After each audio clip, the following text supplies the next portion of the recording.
The last part of the tissues, neurons or the nervous tissue. Types of neurons. They can be non-polar or the unpolarized neurons, the unipolar neurons, bipolar neurons, and as we have discussed last time, the multipolar neurons.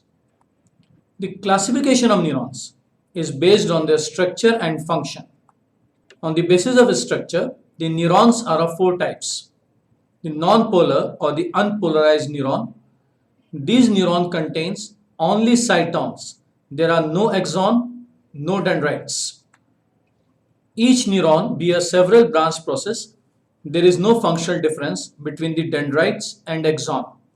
Each process can bring an impulse to the cyton or can take it away from the cyton. These neurons are found in coelentrates such as hydra. The unipolar neurons. Each neuron has a single process, and this process is axon.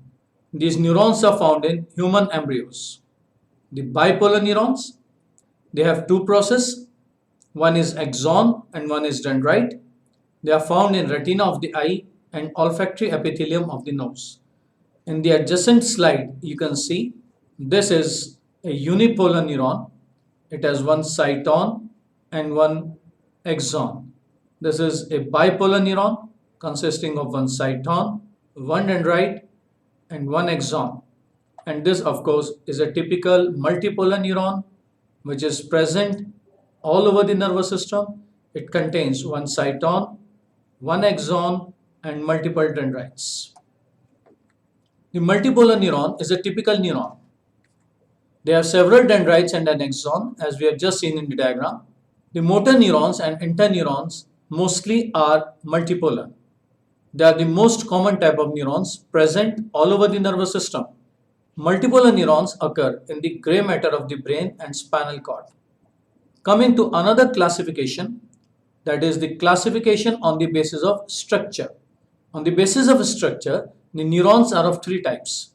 They can be sensory, motor, or the interneurons. We'll take the sensory neurons first. They are also called receptor or the efferent neurons.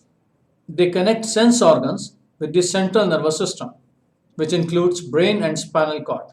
This neuron brings sensory impulses from the sense organs to the central nervous system. The motor neurons or the effector or the efferent neurons, they connect the central nervous system to the effectors, and these effectors are the muscles and the glands. They carry motor impulses from the central nervous system to the effectors. The third type of neurons are the interneurons. They are the connector, relaying, or the adjuster neurons. They are present in the central nervous system and they connect the sensory and motor neurons. Therefore, they occur between the sensory and motor neurons for distant transmission of impulses. However, these interneurons are neither sensory nor motor themselves. Coming to nerve fibers. The axon or dendrite of a nerve cell covered with one, two, or three sheaths, which are called nerve fibers. Dendrites are surrounded only by one sheath, and axon may be surrounded by two or three sheaths. On the basis of structure, the nerve fibers are of two types, medullated or myelinated and the non-medullated or non-myelinated. The medullated or the myelinated nerve fibers. Diagram you can see a typical medullated nerve fiber. This one is a typical medullated nerve fiber. It consists of neurilemma, a myelin sheath, axon, and the nucleus. The myelin sheath is broken at places, and these broken points are known as nodes of Ranvier. We'll discuss the parts of a medullated nerve fiber.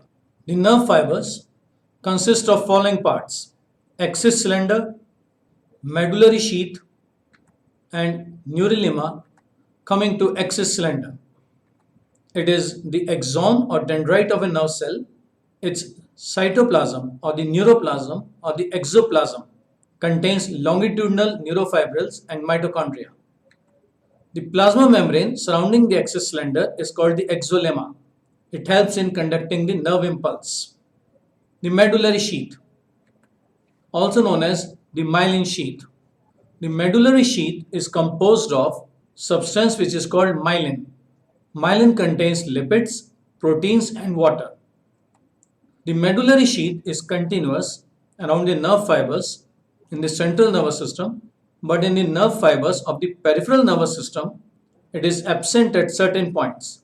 As we just discussed, these points where the medullary sheath is absent are known as nodes of Ranvier.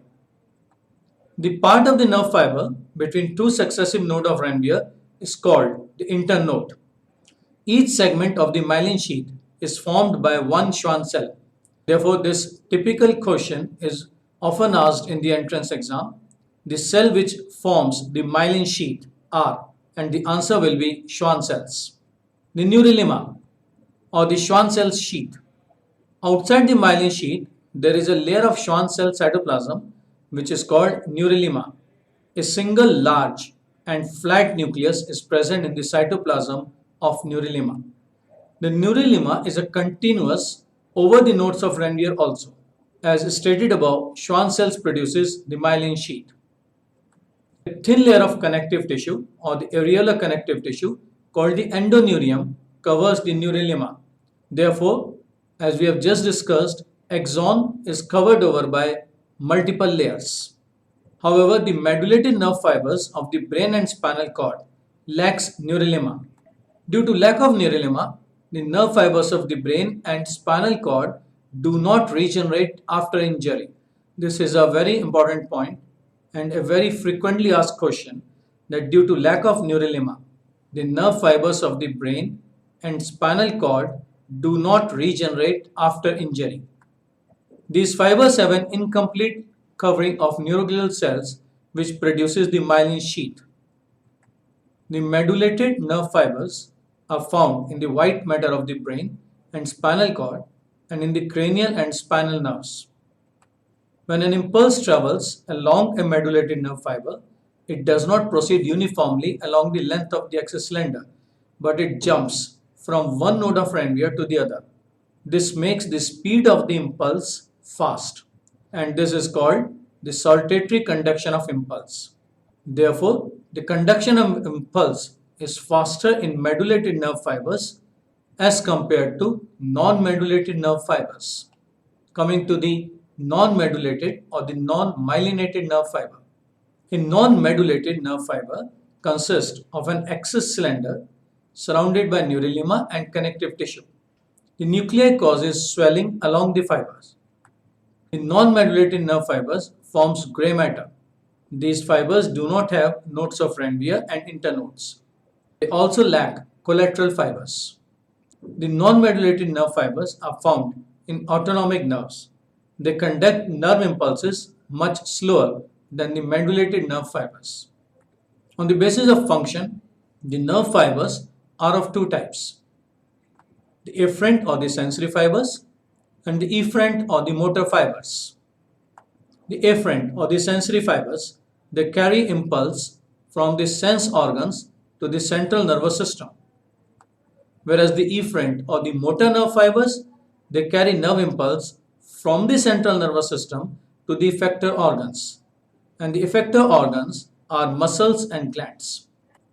The neuroglial cells or the accessory cells or the secondary cells of the nervous system.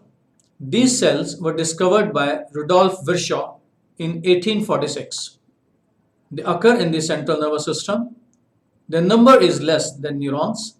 In the diagram, you can see four types of neuroglial cells: the astrocytes, oligodendrocytes, the microglial cells, and the ependymal cells. The oligodendrocytes, they occur in the gray and white matter. The astrocytes, they have a number of processes. Both are larger. Therefore, the oligodendrocytes and the astrocytes are collectively called macroglia. The microglial cells, they have small elongated cell bodies. These cells are phagocytic and accordingly change their shape. Therefore, these cells protect the central nervous system from infections. They act as phagocytic cells of the nervous system. The number of microglial cells are more abundant in the gray matter. And the fourth type of glial cells, which are called the ependymal cells, they are embryonic cells For other nervous tissue cells, they contain ciliated cavities.